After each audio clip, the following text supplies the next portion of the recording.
साधु को देखते हैं।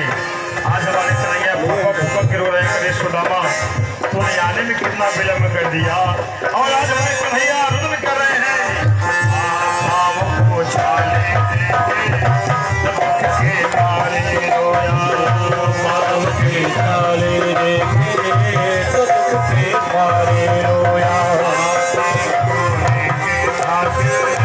उसी के मारे रोया, पाव धोने के खातिर उसी के मारे रोया। आंसू से भर सहर जाने के लिए, वो आंसू ये भर आई बस हर जाने के लिए।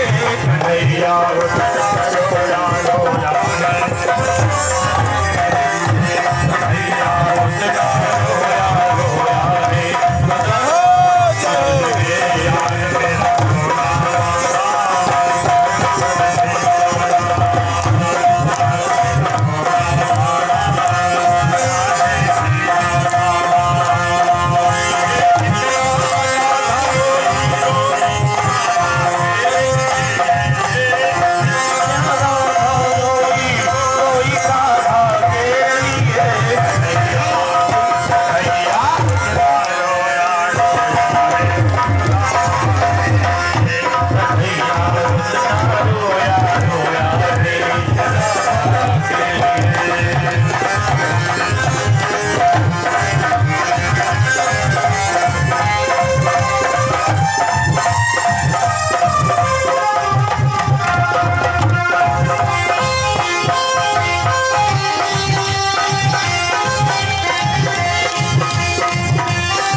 द्वारिकाधीश भगवान की जय हो।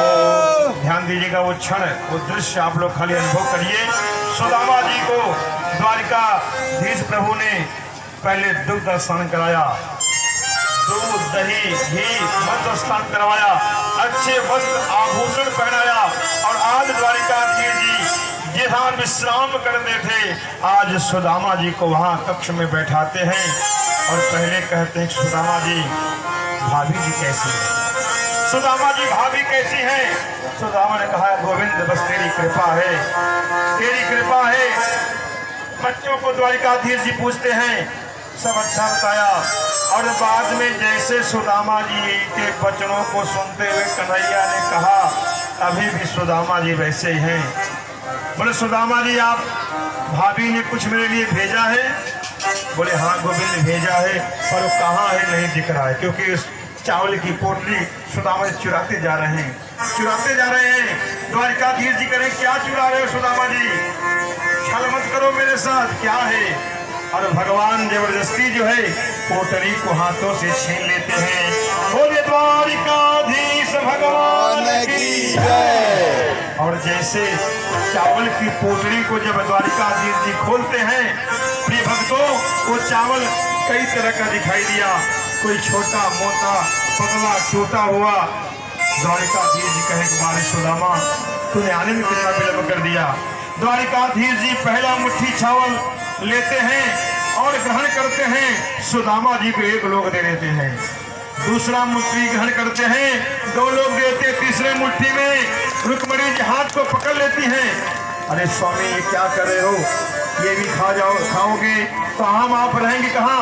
आज द्वारिकाधीश जी सुखदेव जी महाराज कह रहे हैं कि प्रिय आज मैं सुदामा बनना चाहता हूँ और सुदामा को मैं द्वारिकाधीश बनना चाहता हूँ। क्योंकि ये उस समय की बात है मित्रों, सुदामा जी गरीब नहीं थे।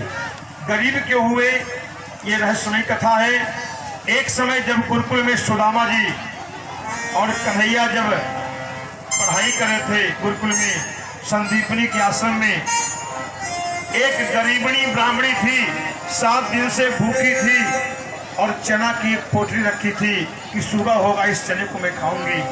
उसी रात्रि के समय में उस गरीबणी जो औरत थी उनके घर 2 चोर आते हैं और वही जो चने की पोटली था, सोचे सोना इत्यादि है, और उस गरीबड़ी औरत की सोने की पोटली लेकर के भागना प्रारंभ करते हैं।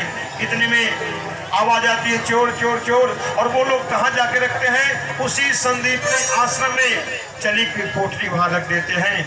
आज वो गरीबड़ी महिला ने श्राप दे दिया कि जैसे मैं तड़प रही हूँ, मैं गरीब हूँ, 7 दिन से मैं भूखी हूँ, जो भी इस चने को खाएगा वो मेरे जैसा ऐसे गरीब हो जाएगा, निर्धन हो जाएगा। लेकिन सुदामा जी भागवत में लिखा गया है परम ज्ञानी थे, कन्हैया जी से कम नहीं थे, लेकिन विद्वान गंभीर थे। आज गुरु माता ने कहा जब कन्हैया और सुदामा जी वन में जाए लकड़ी तोड़ने के लिए, तो गुरु माता ने सुदामा जी को वही पोटली दिया चने का। कहे सुदामा जी जब आपको वन में भूख लगे ये चना आप लोग खा लीजिएगा। जब द्वारिकाधीश कन्हैया कृष्ण और सुदामा जी वन में जाते हैं और लकड़ी तोड़ते हैं, सुदामा जी के श्राप मालूम पड़ गया है। श्राप था यदि, जय श्री राम, उस श्राप था उस महिला का कि जो ये चना खाएगा मेरे जैसा बन जाएगा। सुदामा जी ने विचार किया कि मैं कन्हैया को गरीब नहीं होने दूंगा, मैं कन्हैया को निर्धन नहीं होने दूंगा, स्वयं मैं खो जाऊंगा, लेकिन एक भी चना मैं कन्हैया को खाने नहीं दूंगा। धीरे धीरे सुदामा चना खाते गए। कन्हैया ने कहा अरे सुदामा ये आवाज कैसी आ रही है? बोले प्रभु ठंड ज्यादा है इसलिए मेरे दांत से आवाज आ रहा है। आज द्वारिकाधीश ने कहा कि धन्य हो सुदामा, आज मेरे ऊपर जो समस्याएं थी आपने ग्रहण कर लिया, इसका ऋण मैं जरूर चुकाऊंगा। कभी समय आ जाएगा तो मैं सुदामा बन जाऊंगा और सुदामा को मैं द्वारिकाधीश बना दूंगा। बोलिए द्वारिकाधीश भगवान की जय। आज वही भगवान चावल खा के जो है सब चीज वापस कर रहे हैं। तीसरे मुट्ठी को रुक्मणी ने पकड़ लिया, बोला प्रभु जी मैं भी कुछ खाऊंगी। रुक्मणी खाती है।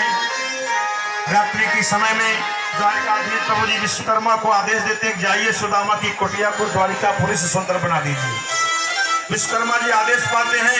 सुदामा के कुटिया में जब विश्वकर्मा जी पहुंचते हैं तो देखते हैं वहाँ टूटा सा झोपड़ी है, टूटा सा पलंग है, बैठने की कुछ व्यवस्था नहीं है, बच्चे के ऊपर कोई वस्त्र नहीं है, सुशीला जो वस्त्र पहनी वो भी फटी हुई साड़ी है। ये दृश्य देख करके विश्वकर्मा जी व्याकुल हो गए। बोले मैया प्रणाम, मैं विश्वकर्मा, द्वारिकाधीश मुझे भेजे हैं, आपके कुटिया को द्वारिकापुरी जैसा बनाना चाहते हैं। सुशीला वहाँ एक अद्भुत चीज बोली जो समझने योग्य है।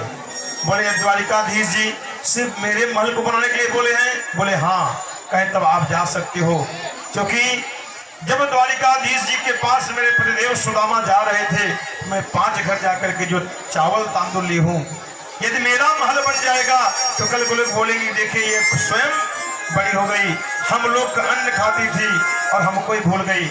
हाँ आप इन नगर वालों का महल बना दीजिए, मेरा नहीं बनाओगे चलेगा।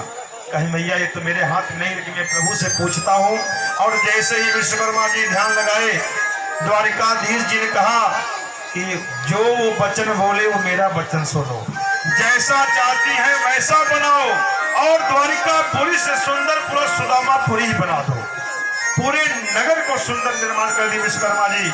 उसके बाद द्वारिकाधीश ने कहा कि भैया लक्ष्मी जी आप भी तांदुल खाई हैं, आप भी कुछ करिए। और वो जाती हैं, ऐसा आशीर्वाद देती हैं हमेशा जो है सुदामा की जो पत्नी सुशीला है युवती का आशीर्वाद दे दिया। अद्भुत। लेकिन सुदामा अब भी नहीं मांग रहे हैं। द्वारिकाधीश कहे भैया कुछ कहो सुदामा, लेकिन सुदामा कुछ नहीं मांगे। अंतोगत को सुबह हो गया, सुदामा अपने नगर को चलना प्रारंभ कर दिए। द्वारिकाधीश बार बार पूछ रहे हैं पर सुदामा नहीं मांग रहे हैं। ये होता है क्योंकि भगवान से कभी मांगा नहीं जाता, भगवान स्वयं जानते हैं कि आपको क्या चाहिए। बिन मांगे मोती मिले और मांगे मिले ना ठीक, तो आप भगवान पे छोड़ दो। तो हमें क्यों किया अप्रत्यय आत्मा संप्रसिद्धि, भक्ति को निष्काम करना चाहिए। आपको क्या चाहिए परमात्मा भी छोड़ दो, परमात्मा सब कुछ दे देगा। सुदामा सब कुछ पा गए हैं, लेकिन सुदामा तो गत्वा मांग नहीं रहे हैं। जब सुदामा जी अपने नगर को पहुंचे तो वहां सब बदल चुका था। सुशीला युवती हो गई थी और सुशीला से पूछ रहे कि भैया मेरी पत्नी यहाँ रहती है, मेरा महल यहाँ था, झोपड़ा था, ये सब बड़े बड़े महल किसके बन गए हैं। सुदामा लगे रोने, सुदामा महल को देख डरे, सुदामा महल को देख डरे, सुदामा